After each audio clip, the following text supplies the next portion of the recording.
Kniha nárekov. Ide o jedinečnú knihu Starej zmluvy, ktorá obsahuje 5 básní anonymného autora, ktorý prežil babylonské obliehanie, zničenie Jeruzalema a následné vyhnanstvo, čomu sa venuje v tejto knihe. Spomeňme si na príbeh z 2. knihy Kráľov. Pád Jeruzalema a vyhnanstvo boli až doteraz najhoršími katastrofami v histórii Izraela. Spomeňme si, že Boh zasľúbil Abrahámovi zem. Dávidovi dal víťazstvo, aby sa Jeruzalem mohol stať hlavným mestom. Z Dávida vzišiel kráľovský rod nasledovníkov na trón. Božia prítomnosť prebývala v chráme, kde kňazi zabezpečovali chod izraelských rituálov uctievania. V lete roku 587 pred Kristom, po 500 rokoch izraelských dejín, Babylon mesto dobil. Všetko bolo zničené a stratené. Kniha nárekov je spomienkou na bolesť a zmätok Izraelitov po tomto zničení. Náreky tejto knihy nie sú v Biblii ojedinelé. Veľa ich nájdeme v knihe Žalmov. Tieto biblické náreky majú za úlohu niekoľko vecí. Sú formou protestu.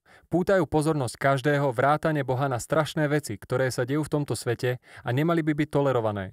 Sú nástrojom na spracovanie emócií. V týchto básniach si Boží ľud ventiluje svoj hnev a hrôzu spôsobenú ľudským hriechom a sebeckosťou. Tieto piesne sú miestom, kde sa ľud môže slobodne vyjadrovať o zmätku, ktorý cíti. Utrpenie nás núti spýtovať Boží charakter a jeho zasľúbenia. Na niečo také sa Biblia nikdy nepozerá odsudzujúco, práve naopak. Tieto náreky dávajú ľudskému utrpeniu posvetnú dôstojnosť. Tieto ľudské slová žialu, určené Bohu, sa teraz stali súčasťou Božieho slova jeho ľudu. Kompozícia týchto 5 básní je jasne zámerná. Je súčasťou odkazu knihy. Kapitoly 1 až 4 sú akrostické, čo znamená, že v pôvodnom texte ide o abecedné básne. Každý verš básne začína novým hebrejským písmenom. Dokopy ich je 22. Usporiadaná a lineárna schéma je absolútnym protikladom nepokojnej bolesti a zmeteného žiaľu, ktoré tieto básne vyjadrujú. Kniha skúma utrpenie Izraela od A po Z a snaží sa vyjadriť niečo, čo sa vyjadriť nedá. Kapitoly 1 a 2 majú na jeden verš jedno písmeno, vďaka čomu majú podobnú formu. V témach, ktoré rozoberajú, sa však veľmi líšia. Prvá kapitola sa zameriava na žiaľ a hanbu céry Siona. Autor zosobňuje mesto Jeruzalem ako vdovu, ktorú nazýva aj dcérou Siona. Je úplne sama, prišla o všetkých svojich milovaných a preto je totálne zdrtená. Nikto ju nepríde utešiť. Je to veľmi mocná metafora. Potom dcéra Siona prehovorí, volá na Hospodina, aby si všimol jej situáciu. Skrze tento obraz autor zobrazuje, ako zničenie mesta spôsobilo psychologické traumy Izraelitom, pripomínajúce pohreb a smrť milovanej osoby. Druhá kapitola sa zameriava na pád Jeruzalema a hovorí, že išlo o dôsledok hriechu Izraela. Jeho pád spôsobil Boží hnev, čo je kľúčovým slovom tejto básne. Je dôležité spomenúť, že v Biblii nie je Boží hnev niečo unáhlené či prchké.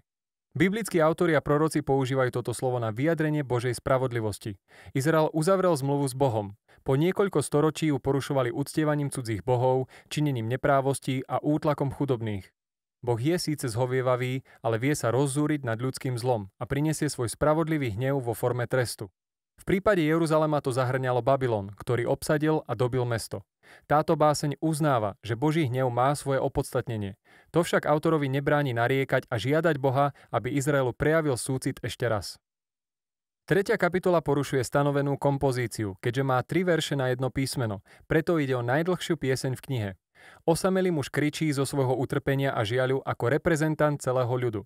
Táto kapitola čerpá jazyk z iných častí Starej zmluvy, z Jobových nárekov, nárekov zo žalmov a tiež z piesní trpiaceho služobníka v Izaiášovi.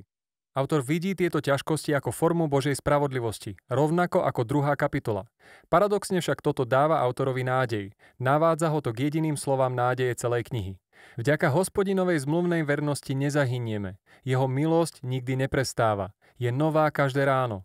Nesmierna je tvoja vernosť. Môj podiel je Hospodin, vraví moja duša, preto budem čakať na neho. Autor zdôrazňuje, že ak Boh dodrží vykonanie spravodlivosti voči ľudskému zlu, tiež dodrží zmluvné zasľúbenia, a teda zlo nakoniec nezvíťazí. Pre tohto autora je Boží súd semienkom nádeje do budúcnosti. 4. kapitola sa vracia k abecednej koncepcii 1. a 2. kapitoly. Je sugestívnym a znepokojujúcim zobrazením dvojročného obliehania Jeruzalemu. Naráža na to, ako sa v Jeruzaleme v minulosti žilo a akým hrozným sa život stal počas jeho obliehania. Deti sa zvykli smiať a hrať na uliciach, teraz však žobrú o jedlo. Majetní hodne jedávali, teraz však jedia čokoľvek, čo v špine nájdu. Kráľovskí vodcovia boli plní krásy, teraz sú vyhľadovaní, špinaví a na nerozoznanie. Pomazaný kráľ z Dávidovho rodu je zajatý a odvlečený. Sila tejto básne tkvie v šokujúcich protikladoch, ktorými skúma hĺbku utrpenia, ktorú na seba Izrael pritiahol. Posledná báseň je jedinečná, pretože má inú kompozíciu ako ostatné básne. Je rovnako dlhá ako ostatné abecedné básne, ale nedodržuje abecedné usporiadanie. Ako by už autor nezvládol držať všetko v sebe a jeho žiaľ vypukol do chaosu. Táto báseň je spoločnou modlitbou s prosbou o Božie milosrdenstvo. Izrael prosí Boha, aby neignoroval jeho trápenie a neopustil ich. Báseň ponúka dlhý zoznam všetkých ľudí, ktorí boli zničení pádom mesta.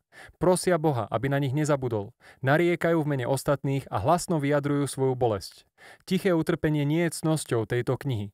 Od Božieho ľudu sa neočakáva, že by mal popierať svoje pocity, ale aby nahlas protestoval, ventiloval si svoje pocity a vylial ich pred Bohom. Kniha sa končí istým paradoxom. Báseň uznáva, že Boh je večný kráľ sveta, ale tiež, že okolnosti Izraela ukazujú, že Boha nieto.